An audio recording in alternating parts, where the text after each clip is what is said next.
L'usine de pâte et papier Kruger à Sherbrooke a gagné un prix de la CNSST pour une invention qui améliore la sécurité au travail. Et pour l'occasion, le ministre du Travail, Jean Boulet, a visité l'usine et on l'a visité avec lui. Selon les statistiques, on s'enlignait très rapidement ou très prochainement vers un accident sérieux.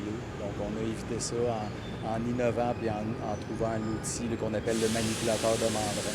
Je suis venu voir en personne ce que ça pouvait donner et j'ai réalisé à quel point c'était important de laisser place à la créativité, trouver des nouvelles façons de travailler pour diminuer les risques d'accidents de travail. Il faut éviter que ça se reproduise.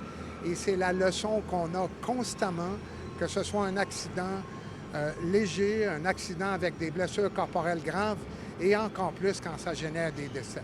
Les bobines de mandrin, c'est des bobines de carton plat qui pèsent 300 livres. Avant, les opérateurs devaient le manipuler à bras, cette lourde charge, puis il y avait un risque de chute de la bobine sur les travailleurs.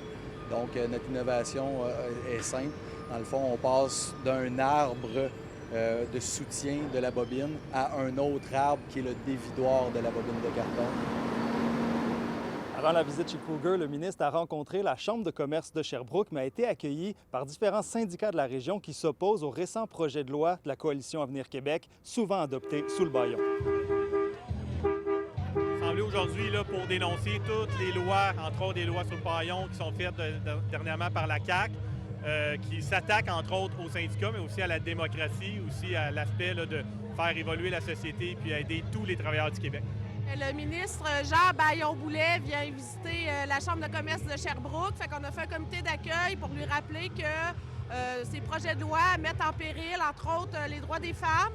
On veut mettre de l'avant que la santé et la sécurité des travailleuses de la santé et de l'éducation n'est pas priorisée par son gouvernement, qui est notre employeur. Les syndicats considèrent qu'il n'y a pas de mandat de la population pour procéder à des réformes majeures, notamment pour les associations, les organisations syndicales. Le projet de loi 3, le projet de loi 101, pour nous, c'est des projets qui affaiblissent le droit des travailleurs et des travailleuses.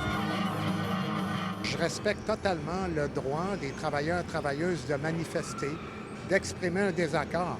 Mais en ce qui me concerne, on l'a vu à la Société de transport de Montréal, à quel point ça pouvait avoir un impact négatif sur des personnes souvent en situation de vulnérabilité. Et je ne fais pas ça contre les syndicats, je fais ça pour les travailleurs, travailleuses, pour qu'ils aient la possibilité de savoir, d'être informés, d'influencer et de s'exprimer sur l'utilisation des cotisations syndicales. À Sherbrooke, Alex Soro pour Nouveau Info.